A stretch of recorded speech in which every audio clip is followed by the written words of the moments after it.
欢迎来到滴灌基础知识第3部分系统维护。那么清洁这个过滤器呢是非常重要的一个环节。那么我们通常呢就是等待这两个压力器，如果发现后面如果这是总阀是从上到下，这个后面的压力器发现这个压力器低，这个读数低了，就说明中间有堵塞了。那么这个时候我们就应该清理了。清理的时候呢，等到这个水压不够大的时候，不是很大的时候，你就可以把这个后面的阀门这个盖子去掉。去掉以后呢，把这个里边的脏东西倒出来啊，倒出来以后呢，你再把这个总阀的水关掉。关掉以后，你就可以把这个过滤器拆下来啊，拆下来里边就会发现这个过滤器啊。这个过滤器有2种，但是清理的原则都是一样的。你可以把它放到水桶里边去冲，或者拿水龙头冲啊。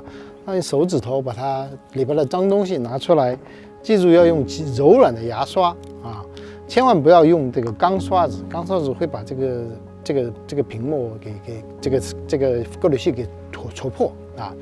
那等到你确保清洗它以后呢，你就再把它装回去，再把这个装回去啊。装回去以后呢，你一定要记得上紧啊，每个部门每个一定要上得非常紧啊。上紧以后呢，你再检查有没有漏洞啊，有没有漏洞，再开水，然后这个清洗就结束了。定期冲洗滴管有利于清洁沉淀物，并延长其使用寿命。安装自动冲洗盖或使用易于打开与关闭滴线的方法来进行冲洗。打开管道需冲洗底部，让水从系统流入管道中，冲掉沉淀物和碎片。冲洗完成后，关闭管道的末端。定期巡视田地，检查漏水，注意检查水坑和泥泞处。漏水的处理很昂贵，也是一种浪费。漏水也表明作物没有得到充足的水分。滴管发生小的漏水是很常见的，原因可能是田地作业中使用的工具，比如除草具造成的意外损坏，或者是动物咬滴线。最好带着几个与滴管尺寸一样的接头，快速修复滴管的断裂。标记漏水处，关掉此处的水流，用切割工具在管道受损处两侧大约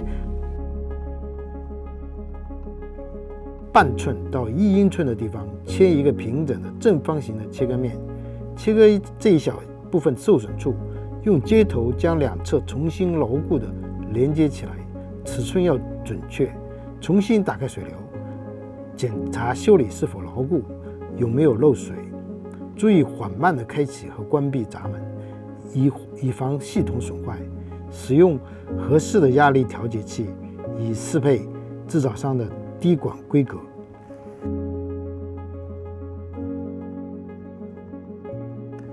这些简单的维护措施有助于确保滴灌系统正常运行，延长组件的使用寿命。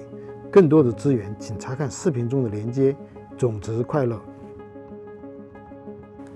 希望这些视频对大家有了解滴灌有所帮助。有关设计、安装及系统维护，请参见第1部分和第2部分。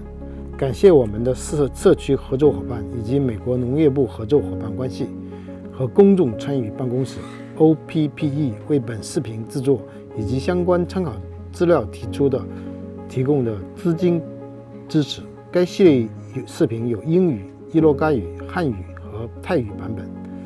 更多有用的资源，请查看视频中的连接。